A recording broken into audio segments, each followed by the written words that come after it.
Значит, дорогие товарищи, объявляю четвертое заседание съезда классных представителей открытым. Все. Значит, кворум, как видите, вы на экране на нашем электронном присутствует.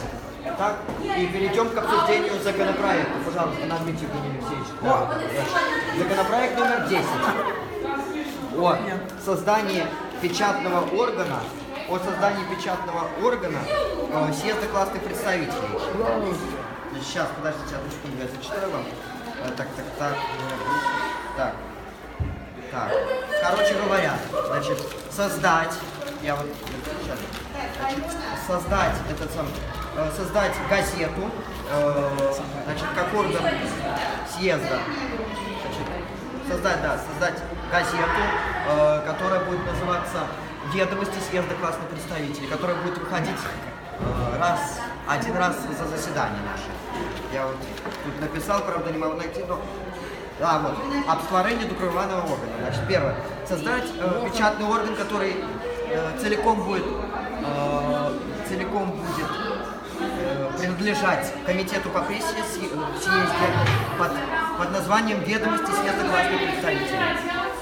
Значит, кто за, прошу вас голосовать. Вам плевать, вы хоть поняли, о чем он говорил?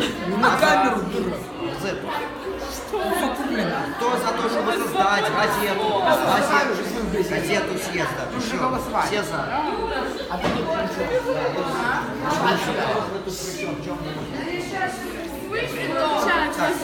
Свободное право, не прячь. Значит, законопроект номер 11 о должности главного по тайному представителя. Значит, первое. Назначить, значит, тайное голосование объясню. Это вот как у нас на выборах. Голосование в тайне. Ящик, да, избирательный ящик. Опускается туда бюллетень. Ну вот со всеми соответственно, со всеми. Понятно. Так, и вот назначить главного по этому процессу, главного Журова Никиту. Если у кого-нибудь предложение насчет этой должности? Есть у кого-нибудь предложение? А какой должность?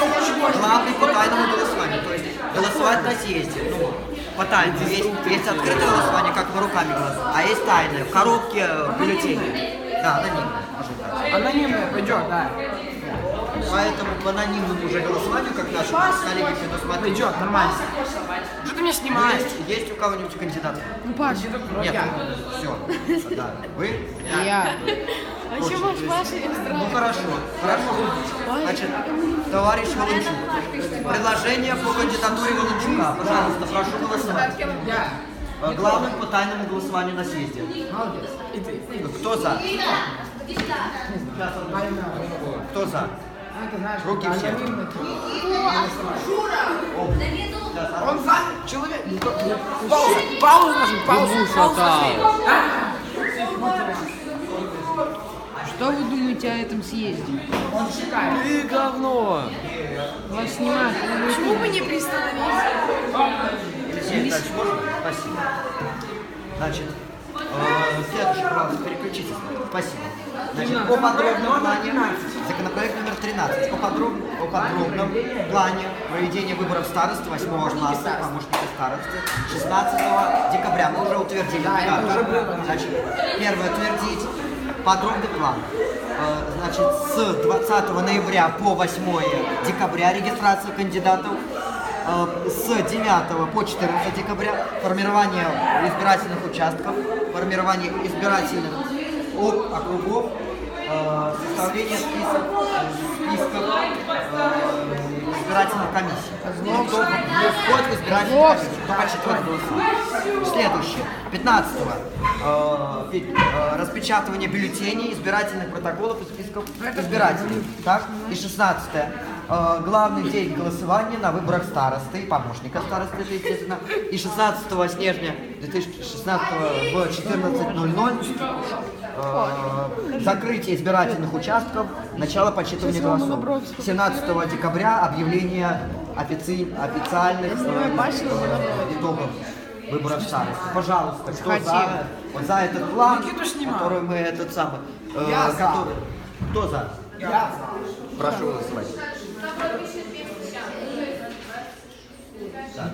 Кто за? Я. Ясно. Так, прошу, так, спасибо. Кто против? Воздержавшийся? Нет. Воздержавшийся? Держался, Паша. Так, и все. Никита Сергеевич за. Так, насколько я вижу. Всё. Так, в принципе, объявляется перерыв в работе съезда до 27 сентября. Спасибо большое.